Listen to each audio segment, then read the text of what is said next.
Did you know that there are different types of anxiety? For some people, anxiety makes you small. Like, for example, social anxiety that scares you into staying home instead of going out and meeting new people.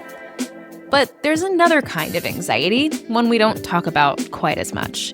This is the kind of anxiety that propels you to do more, to achieve more, to prove your worth by being successful. This is called high-functioning anxiety, and it's the topic of today's Deeply Rested conversation. Many highly sensitive, empathic, ambitious, mission-driven business owners struggle with high-functioning anxiety, myself included. On the outside, it looks like we're doing great. People tell themselves loads of stories about how confident we are and how easy it is for us to achieve our goals. But on the inside, we are racked with anxiety, perfectionism, self-doubt, fear. Today's guest is a wellspring of wisdom about how we can work with our high-functioning anxiety in a way that helps us feel better while supporting our dreams and ambitions. Tati Garcia is a psychotherapist, coach, and speaker who helps high-achieving professionals break free from anxiety, perfectionism, and burnout. With over 13 years of experience in the mental health field, Tati blends clinical expertise with personal experience to guide clients towards confidence and balance. Through her Calmly Coping podcast, coaching programs, and online resources, Tati empowers ambitious individuals to thrive without sacrificing their well-being. We talk in this conversation about so many things, from the fear of being seen to how to create structure and boundaries that reduce our anxiety, and how to set goals in a way that inspires us instead of depletes us. It was a fantastic conversation, and I really do think that if you struggle with high-functioning anxiety, this conversation offers a vital piece of your deeply rested puzzle. Enjoy this deeply rested conversation with Tati Garcia.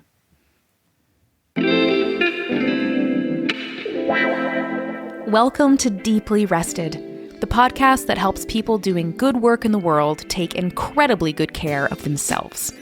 I'm your host, retired therapist and disillusioned business coach, Megan Megginson. I'm on a mission to help people like you unlearn the rules that keep you trapped in self-doubt so that you can recover from burnout and finally become deeply rested.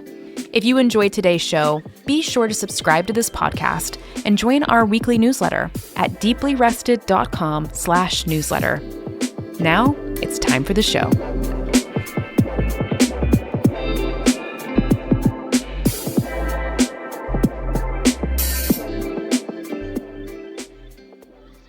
Tati, I would love to know, how does anxiety show up in your body? And how does your anxiety impact the way that you run your business? Excellent questions. So how anxiety shows up in my body is sometimes it's like tension and tightness, and particularly around like my lower back and hips. It will show up as like I notice myself tensing unconsciously, like my lower back and like glute area and leg, just kind of over and over again. And then there's, the heart beating quickly, tightness in my upper back. And it's also, a lot of it is mental for me. So a lot of like thoughts racing, but it's also kind of a sense of this like urgency, this kind of frazzled, I guess, like internal sensation, especially in my chest. And sometimes it also shows up as like difficulty taking a deep breath or just like feeling stuck in that way. So the second question, you said how it affects my business or how it shows up in my business. Yeah. Okay. So it affects me in the sense of sometimes, again, coming back to like the urgency of, okay, I need to get all of these things done right away. Like, especially in the past, it would be like this anxiety or this worry about, are there emails that I haven't responded to or things that I haven't gotten done? Additionally, it's the self-doubt and the feeling of, especially when I'm trying something new, this kind of flares up again. But sometimes it just kind of goes in waves of this feeling of, getting off of a call and kind of like thinking, did I do or say the like quote unquote right thing? Or could I have done that differently? Or sometimes it's like imposter syndrome. And also, I think it shows up in a strong need for structure and boundaries, because if I don't have that, then I can definitely get into the place of overworking, pushing myself too hard because I'm functioning from a place of like fear and scarcity rather than what's best for me and listening to my needs. Mm-hmm. Wow. So many gems, so many entry points. I'm like, where do we want to begin? Thank you, first of all. That's where I want to begin. Thank you for being here, for sharing all of that. I just made a little note. I want to come back to this strong need for structure and boundaries. I feel like there's something really rich that we can learn from you there. But first, just like where it lands in your body. It's so helpful to hear you say, like, this is how it feels in my body. This is how it feels in my mind. Because sometimes I find that it's a little tricky to discern in the moment, like, oh, this is anxiety. So hearing you say, like, I feel it, I'm clenching these muscles in my hips and in my back, and I feel this frazzled sense of urgency in my chest. I feel like that gives us an opportunity to go, oh, I know that feeling. I know that feeling in my chest. Like, might that be my anxiety? So it feels like you're sharing a lot of wisdom just in the explanation of how anxiety lands in your body. And I really personally resonate with the chest space. I know that's where I experience my anxiety. And I love the way you said it's just this like frazzled sense of urgency that is propelling me into action. And I find that underneath my anxiety is always this fuel source of fear. Like there's just this fear that's fueling my anxiety, and then they're like off to the races together. The part of me that's anxious, the part of me that's scared. And yeah, everything feels urgent. The stakes feel really high.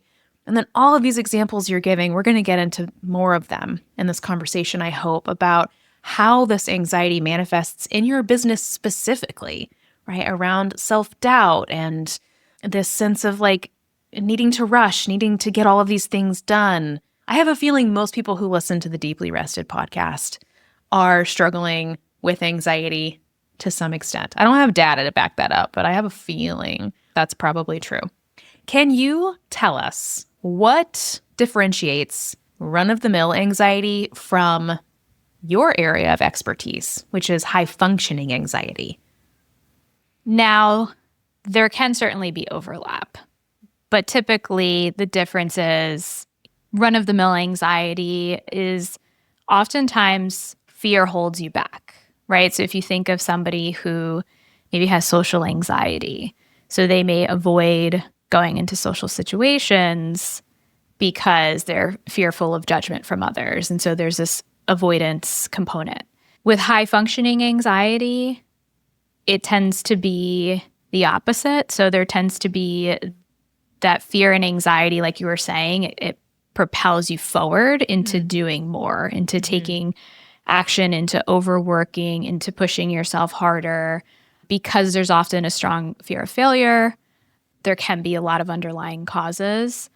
But also another difference is that individuals with high functioning anxiety often appear to be doing well on the outside, even successful, even very high achieving.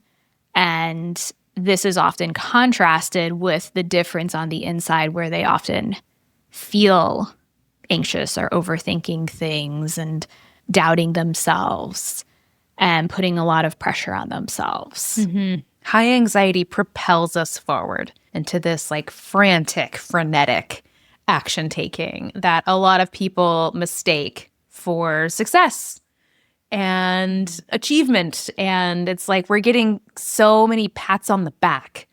Like, oh, wow, you're doing such a good job. Like, look at all these things you're doing. Look at all these things you're achieving. When really on the inside, you're like riddled with anxiety and fear and overwhelm. Man, Exactly. This like really, really rings true for me. If you can track back in your life, when do you think you first started struggling with high functioning anxiety, the kind that propels you forward into overachieving? I think that, I guess it was always there a little bit, like in the background, but it didn't really show up significantly for me until I would say grad school and, starting my career. And it was the stage in my life when things started to become, I guess, more real. Like there were more pressures that I felt, and especially after grad school, going into being a therapist and feeling like I had no idea what I was doing. And so I think there was a lot of self-doubt there and wanting to do my best and really pushing myself hard. And that combination of things, I think, what was the real beginning or catalyst of when I started to experience high functioning anxiety, which I had no idea what it was or that it was what I was experiencing at the time. When did you learn that there was a name for this? Probably around 2019, 2020. And that was when I started my podcast and started working specifically in this area of high functioning anxiety. I had already been doing work on that myself and trying to do my own kind of self-growth and working on trying to reduce my anxiety, but I didn't fully understand that the way that it showed up in individuals who tend to be high achieving and ambitious is really a little bit different than, you were saying, the run of the mill typical anxiety. Mm-hmm. Mm-hmm. Interesting. So you were already in the world of helping people with anxiety before you learned that there's this subset of anxiety that actually perfectly encapsulated what you yourself experienced in your own body. What was that moment like? Or that maybe it wasn't one moment, maybe it was a series of many moments, but what was that time in your life like when you started to discover that there was a whole label to describe the way you felt in your body? I think it was validating is one way to put it. And I think it also helped because I had already been supporting clients that I knew fit in that category as well. And so it helped me because at that point, I think I was in my career wanting to niche down more and find a specialty. And so it was this simultaneous experience of also understanding myself, because I think, I've seen this many places before that when you're a business owner, a lot of times the journey of having a business is also a journey of discovering more about yourself and self-improvement or self-discovery, just because I think it's often a necessity along the way. And more than a necessity for me, I think because I'm in this field and because of the way that I am, I just tend to be always in a state of, okay, how can I improve or how can I grow? And so, it was a simultaneous of discovering more about myself while also realizing that that was what I wanted to focus on and who I wanted to help. Because at the time, I think people are talking about it more now. But at that time, it was something that I didn't really see a lot of information on. And there weren't podcasts or YouTube videos or blogs or anything. So I felt like I was understanding more about this, but then also at the same time, finding information and creating information about it from my own experience and from the experience I was having with helping my clients. I love just the immediate sense of validation that we get when we hear someone describe our experience in such a concise way. If you're listening, I hope that's happening for you right now. If you've never thought about yourself in this particular way, that the way that you're struggling with anxiety, it might look really cool on the outside, but on the inside, there's a real struggle that's happening. There's a real stress that is just kind of ripping you to shreds on the inside in a way that no one can see. And Tati, I love the way you're describing your way in to this world of high functioning anxiety, this world that was really just coming to surface in 2019, 2020, as you're entering into this space, like this term, high functioning anxiety? It's weaving its way into the zeitgeist, and you jumped on that bandwagon. Like you jumped on the wave that was cresting as people were really starting to talk more explicitly about this lived experience. And as I'm listening to you, Tati, like what I'm thinking about is all the clients I work with who are really scared to make their work about a part of their life that feels so personal, right? To say, for example, I have high functioning anxiety and I feel called to help other people with their high functioning anxiety. There's a real surrendering that you're describing, surrendering that like my life is my process and my business is an extension of my life. And I am going to follow the threads toward healing, toward authenticity for myself. And I'm going to make my work a part of this picture. I think a lot of people are really scared to do that. And I'm wondering how it's been for you to let your work be this extension of something that is so close to the chest for you, literally and figuratively. Yeah, I think that's an excellent question. And it's definitely been a process, especially because I am generally a very private person, which kind of probably seems counterintuitive to what we're talking about. But because of that, it was a process of going through the process of dealing with the fear of being seen even, or being like perceived a certain way. And when it came to putting myself out there in order to not just market my business, but also just to educate people more and share more about this, because it's something I'm so passionate about talking about. But that I think that also contributed to it because it's personal. It is something that I'm genuinely passionate about and excited to talk about and to share and to help other people with. And with any fear, with any anxiety, the more you do it, the more you face it, the more confidence you grow. And so it has been a process, but I have definitely gotten to the point where it's something that just feels natural now. And those old fears and worries and doubts that I had don't really show up at all, or maybe it's in a different way, or maybe it's just not as much. You said the fear of being seen, and I'm wondering two things. Do you find that lots of people with high functioning anxiety carry the fear of being seen in their bodies? And my sense is yes. I mean, I'm thinking about myself as a person with high functioning anxiety and the people that I work with. And I'm like, yeah, that actually feels like kind of a through line, that because we are moving through the world with these personas, right, that we are people, like we're high achievers, and people come to recognize and identify like, oh, Megan, she's, the most likely to succeed. That's the award I got in the 8th grade, just in case you're wondering. It's like people put all these labels on us about these projections that they have about who we are. And I find that the fear of being seen is often this like secret shame we carry around, because if people really saw us, they would know that this successful persona they're projecting onto us maybe isn't entirely true. And what would happen if somebody really sees the real me and they realize that I'm not as fill in the blank, confident, successful, whatever story they're telling themselves about me. So yeah, I'm curious, do you think that this is a common thread for many of us? And in what ways were you in particular afraid of being seen? What were you afraid would happen when people really started to learn about the real you?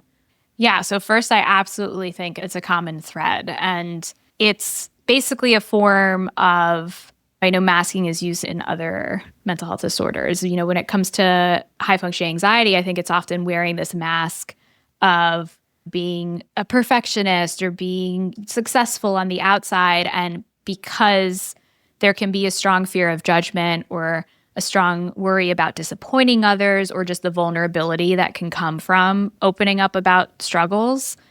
And I think oftentimes that because there's the contrast, it can sometimes be hard for those around you to understand, like, oh, I thought you had it all together. Like, or they might minimize it because they might think that, well, it can't be that bad because like you're still doing well. And so I think all of those things can then make it harder to feel comfortable like opening up and sharing what you're going through and what you're experiencing. For me, it was definitely that fear of vulnerability, of being judged, this idea that I needed to be fully healed in order to help people with what I was trying to help them with, what I was going through myself.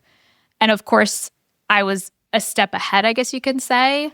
Right. But I don't think you're ever fully healed. Yeah. And then also, I think there was just like the physical safety sense of like, okay, I'm putting myself out there on the internet, and just how do I keep myself physically safe from like whatever could happen? Of course, those things are unlikely, but I think there was like a worry in my mind of, since I've always had private accounts and this and that, like, oh, now more people that I don't know are going to find out who I am, or, learn about me, and going into the worst case scenarios of like what could go wrong.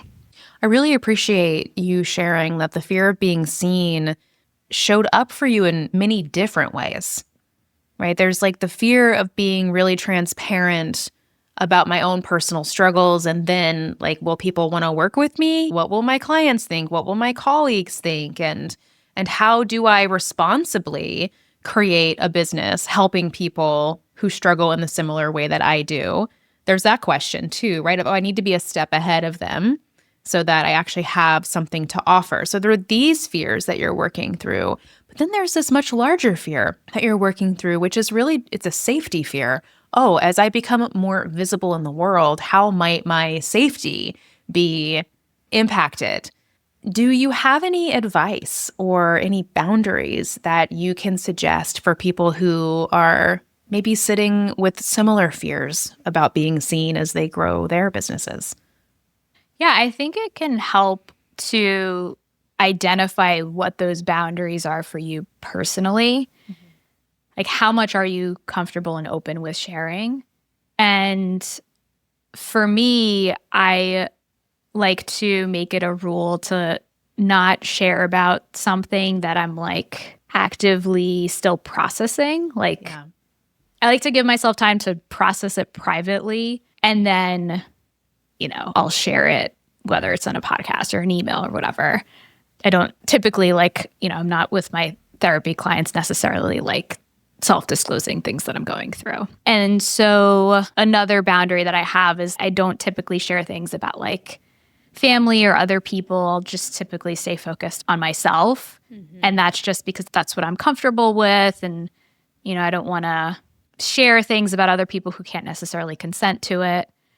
I mean, they can, but that's just the rule that I keep of I'm not going to go talking about like personal things with like family or anything like that.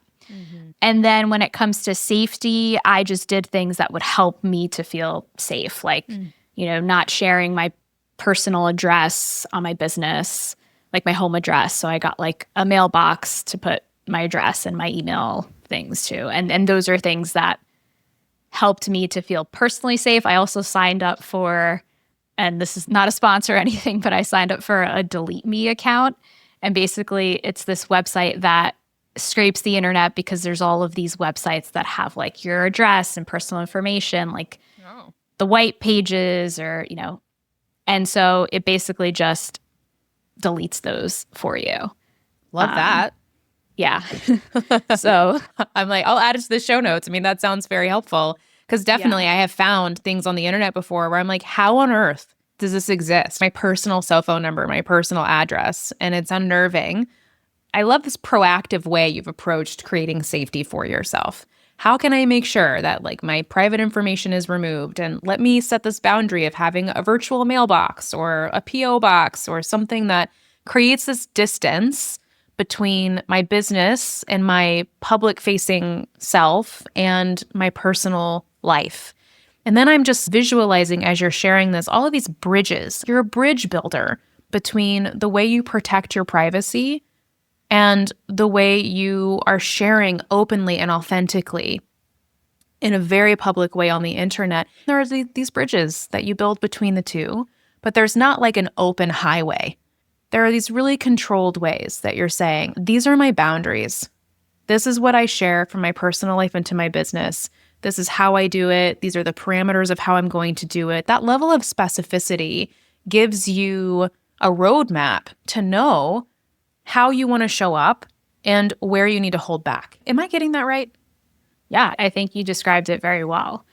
And like for me personally, it's important to be intentional with what I do. And that intentionality helps me to respect my own needs and then reduce anxiety. Because ultimately, I think one way that anxiety shows up is if you're doing something that's not in alignment with your needs.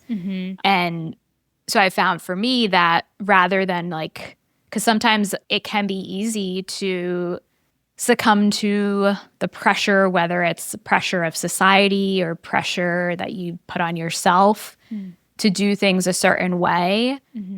And I've found that if that's not in alignment with what your own personal needs are or even what you're ready for at the moment, then that's what can result in like a lot of anxiety and like a disconnect. It feels like a negative consequence of pushing forward. That like propelling energy that you were talking about at the beginning. I'm just imagining like a Clydesdale horse just kind of like trucking through, and you're pulling all of this weight with you in your business. But when you build up that momentum and you're just kind of forcing your way through, some negative things are going to happen. You're going to overshare. You're going to overextend. You're going to do something that has a negative consequence on your physical body, on your emotional self, on your relationships. So there's this invitation I'm sensing as I listen to you to just like slow it all down and to really get clear and intentional about what you want to bring forward and how you want to do it, so that there is, coming back to what you said earlier about the strong need for structure and boundaries. That like the more we can create structure and decide individually what our boundaries are, the more we're sort of like loosening the grip that high functioning anxiety has on our nervous systems. Yeah. Can you give us some more examples of how we can create structure and boundaries in a way that doesn't feel stifling? Yeah, I think that it can be helpful to determine what it is that your goal is, whether that's what you want your life to look like, how you want to focus your time, what are the goals that you have for your business. It's not about never experiencing fear or anxiety. That's part of being human. If there's something that's important for you to work towards, but it feels scary, that doesn't mean, oh, let's not do that, but doing it in a way that feels achievable for you. And that can start by, I think, if you're listening to this episode, you may resonate with this of like having high expectations, sometimes unrealistic expectations. So I always like to tell my clients, and this can sometimes be hard to hear, but, lower your expectations. So basically bring them down, because a lot of times I've noticed with high functioning anxiety, there can be this expectation of like 100% is not enough. You need to go above and beyond. You need to always be doing more. And so when we can assess and reflect upon the fact that that's not always doable, and sometimes that can be coming at the expense of taking care of ourselves, then a practical way to set boundaries around that can be, okay, if you have an expectation to achieve a certain goal by a certain time, can you double the amount of time that you think that goal is going to take? Or even within like a schedule or a task, can you create specific boundaries around when you start to want to start work or when you want to end work, and then sticking to those and not, let's say, checking your to-do list a million times before you start the workday or checking your emails. Because when you're engaging in those kinds of behaviors, what you're doing is often triggering thoughts and triggering anxiety and within your body, within your mind. And so you're just making it so that basically work and responsibility and stress is potentially following you throughout every moment of your day. And that can be a lot to handle and a lot to cope with. It can make things really overwhelming or really uncomfortable. Yeah. Understatement of the year. I'm thinking as you're sharing about my relationship with email, and I know that I have to delete email from my phone. Just to share a practical example, like I cannot have a healthy boundary with having my email app accessible on my cellular device. When it's on there, I observe myself. I observe the way I have this like default trigger to pick up my phone and check my email. Why? It's 8 p.m. What are you doing? Or it's like Saturday morning. Why are you checking your email right now? Like it's so harmful. I know that it comes from that propelling energy, that high functioning anxiety energy. It's interesting too, as I'm listening to you describe the difference in these like different types of anxiety. There's a lot of anxiety in my home. Like my husband has a lot of anxiety. I have a lot of anxiety, but we have like the polar opposite types of anxiety, right? Like his anxiety is more of that social anxiety you were describing that sort of collapses him. He collapses. And then my anxiety is like, get shit done so you feel better. Like, oh, you're anxious? Oh, do something, put that energy to good use or whatever the BS conditioning is. So email is a place where I really see the anxiety trying to like put a hook into me. So I'm really appreciating the specificity of this boundary that you're describing of like, notice where does your high functioning anxiety put its hooks into you?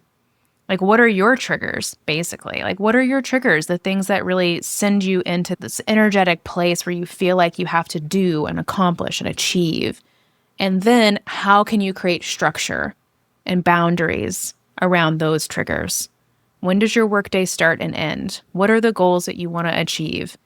What's your action plan? Now, can you give yourself twice as long as you think it should take to actually complete it? I love that as a tip. I love it. Like I often say, I feel like everything takes twice as long as I think it's going to take.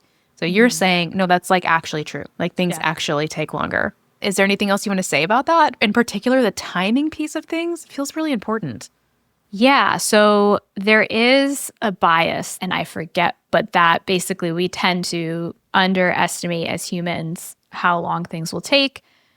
That's why I make that suggestion of like doubling the amount of time. But, I like how you specified with identifying what is your trigger. Like another way that I personally set a boundary is, I was talking about experiencing pressure and expectations from ourselves, but also it can be externally. And what I found for me personally is that anytime, and I think, Megan, you might have mentioned this on the podcast episode that we recorded for my podcast of like going onto Instagram. So I noticed that anytime I would go onto Instagram, it was like I felt all of this pressure, like I wasn't doing enough in my business, or it would just trigger a lot of negative thoughts and criticism and self-doubt.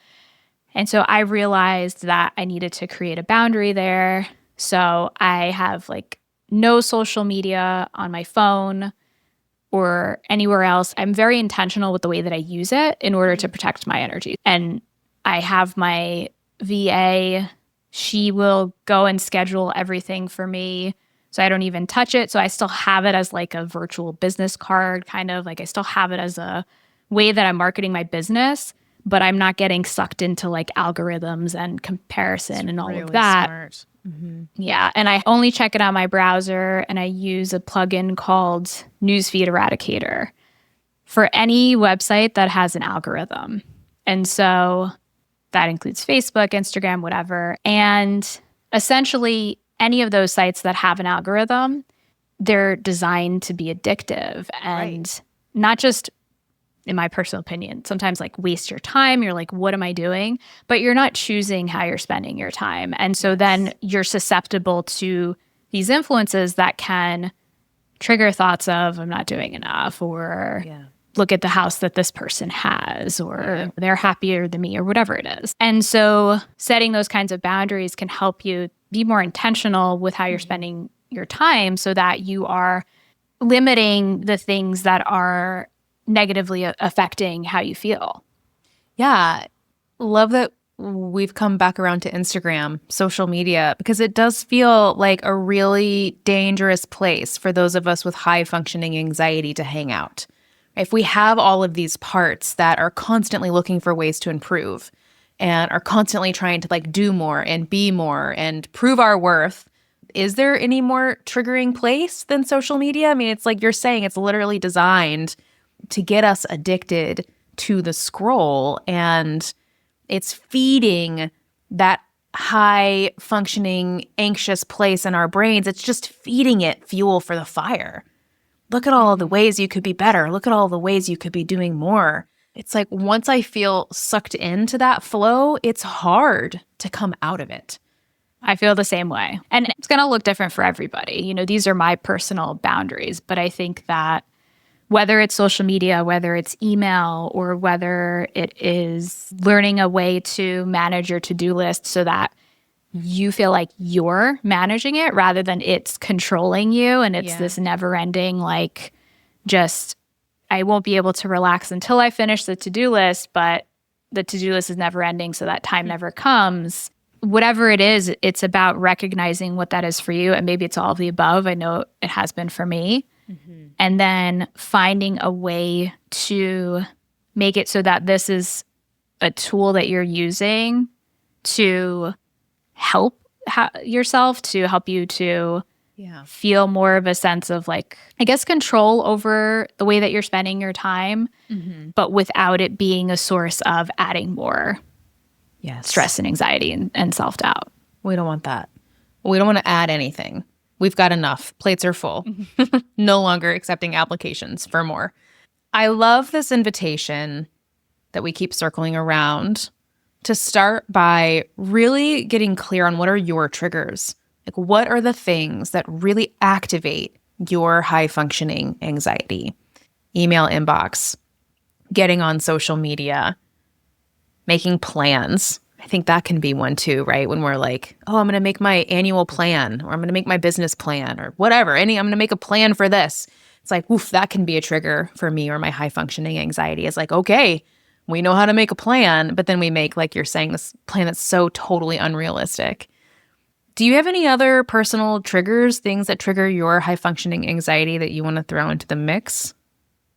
I think that it's not something specific, but I think it's just this feeling of not being enough. And I think it's a common human experience, but especially in high functioning anxiety, of, okay, you accomplish something, but then you just kind of like don't even acknowledge it and move on to the next. And we're constantly moving the goalpost.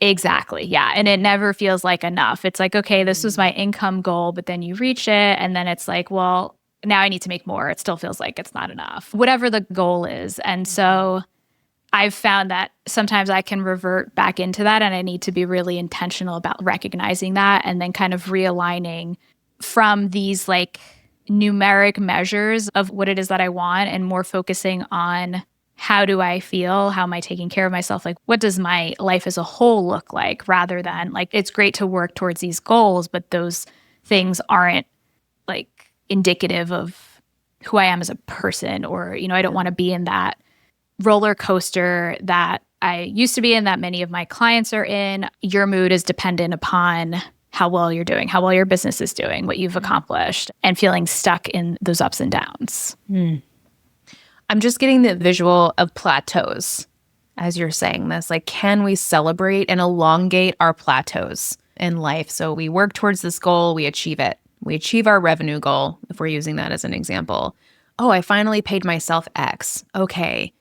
Well, how can I give myself permission to just stay at this level, just to plateau for, I don't know, a season, a month, a week, like whatever feels doable for you. Like, I'm just going to stay here in this plateau, and I'm going to see what it feels like to relax and to rest. Because it's in those plateaus that we have the most access to rest, where we can just breathe a sigh of relief and be like, okay, I did it.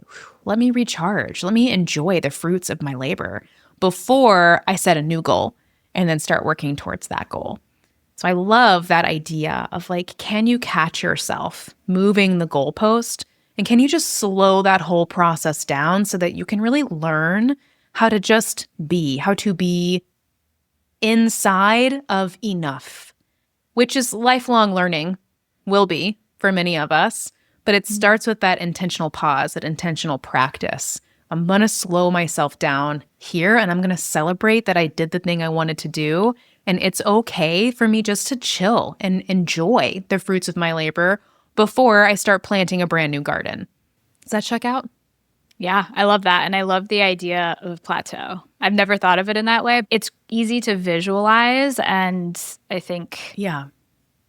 just makes Well, makes sense. because capitalism wants us to be on this like constant upward trajectory. That's what we're conditioned to believe, especially as business owners. If your profit isn't growing quarter over quarter, you're failing. That's just like such a highly dysfunctional, unrealistic way to view your time on this earth as a person inside of a human body. Like nature is a much better teacher here, that there are cycles of creation, there are cycles of growth, there are cycles of rest. And I think this plateau is an opportunity for us to just chill and relax into that, into the fact that like constant growth will destroy our bodies. It is destroying the planet. So when we pause to just enjoy what we've created and to slow down a bit, like we're engaging in an act of resistance, of revolution. It is an act of revolution for people with high functioning anxiety to say, I'm going to pause here and just be really happy with what I've created. It's really powerful. I love that. Yeah. Really powerful. Okay, so that's one thing we're going to do. We're going to chill out when we plateau, and we're going to celebrate plateau as a wonderful success. It's a reward for a job well done, not a negative sign that like we're not growing or we're stalling out. No, that's an old story. We're leaving that in the past. The new story is plateaus are awesome, and we're celebrating them. Another thing we're going to do is really get curious about our triggers. Like, what are some of like the places, the experiences, the thoughts, the tasks that trigger us into that highly anxious place? And once we start to notice what our triggers are, can we slow things down and start creating strong structure and boundaries so that we know what our limits are? We're giving ourselves those parameters so that we can start to change our default behaviors and move towards more rest, more slowness, more safety. Does that feel right? Yeah, absolutely. And I would add one component to that that I like to basically like sprinkle along or across everything that I share. And that is particularly helpful for high functioning anxiety is the concept of self-compassion, because there can be this strong tendency to have a harsh inner critic, to be really hard on ourselves, to kind of like have these high expectations and get sucked into, it always needs to be better and be doing more. Self-compassion is a powerful antidote to that, and to helping you to recognize that you can be kind and understanding. And I think that plays into what you're saying with like embracing the plateau, celebrating that, but being kind to yourself. Yeah. And there's often a fear that if we're too nice to ourselves, that means we're going to lose our edge, we're not going to perform as well. But really, the research shows the opposite. And self-compassionate people are actually better able to manage failure and come back from moments of difficulty. And so having that sort of mindset, and this can just look like shifting from moments where you notice you're being hard on yourself or having high expectations to asking yourself, okay, what would I say to a friend in this moment? Or how can I be kind to myself? I think that's the final piece that I would add on to what you're saying. But everything else, I think you put very well. I think self-compassion is a really beautiful place for us to wrap up this conversation today. That if you take just one thing away from Tati's wisdom about the struggle of being a high-functioning, high-achieving, anxious person, it's that the medicine is self-compassion. And if we can learn how to just be kinder to ourselves and stop criticizing and judging and being our own worst critic, our own worst bosses inside of our businesses, if we can just inject more kindness and more compassion, that alone is going to create powerful ripple effects in our lives. Do you have any resources for people who maybe want to go a little bit deeper into self-compassion?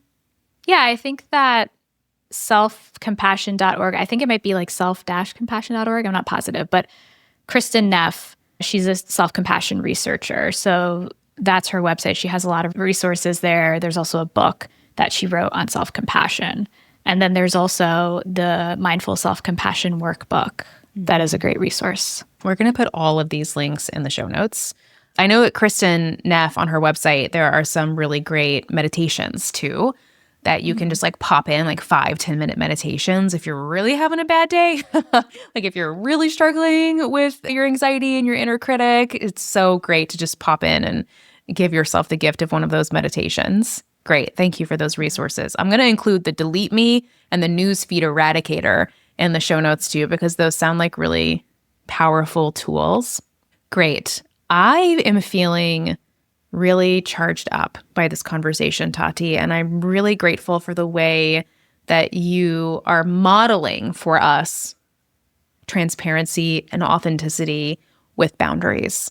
And I just want to harken back to the beginning of this conversation, which I think was its own little mini masterclass. And like, how do we as sensitive, high-achieving, anxious people work with our fear of being seen? Because we know that we're here to share ourselves in really honest and authentic ways, but that doesn't mean that we have to strip ourselves bare for the public eye. So you are modeling so beautifully what that looks like, what it looks like to share honestly and to give us personal examples, but to do it in a boundaried way. It's clear to me that you've really thought about what is on the table for you to talk about and what isn't. And it just gives you this really calm, confident, grounded vibe. Like I can sense in this conversation that like Tati knows what she's doing and she knows who she is. And there's something just really powerful about your presence and the way that you're sharing this work. So I'm really grateful that you joined us on this show. I think that this is the necessary conversation for those of us who are high functioning, high achieving, anxious people who also want to be deeply rested and want to celebrate our ambition without running ourselves into the ground. This feels like a vital piece of the puzzle. And I want to shout out your podcast, Calmly Coping. You have so many great episodes. I've like gone through the feed. So many great short episodes too that are just these powerful doses of advice and inspiration for those of us who identify in this particular way. So your podcast is awesome. And I would love for you to share now anything else that you want us to know. Where can we find you? Lay it on us. Yeah, well, first, thank you so much for the kind words, Megan, and for having me on your podcast. It's been an excellent conversation. And anybody who is listening to this, if you haven't, go check out Megan's episode on my podcast that maybe will be out when this goes up. If not, then it'll be up at some point. If you're interested in learning more about high functioning anxiety, so I have a free quiz that you can take at hfaquiz.com, and you can get personalized results from that. And if you're interested in just learning more about me, my website is becalmwithtati.com. Becalmwithtati, Tati. Yes. .com. I love it. Thank you so much for joining us. And here's to being ambitious and anxious and deeply rested all at the same time. Yes, all of those things. Thank you so much, Megan.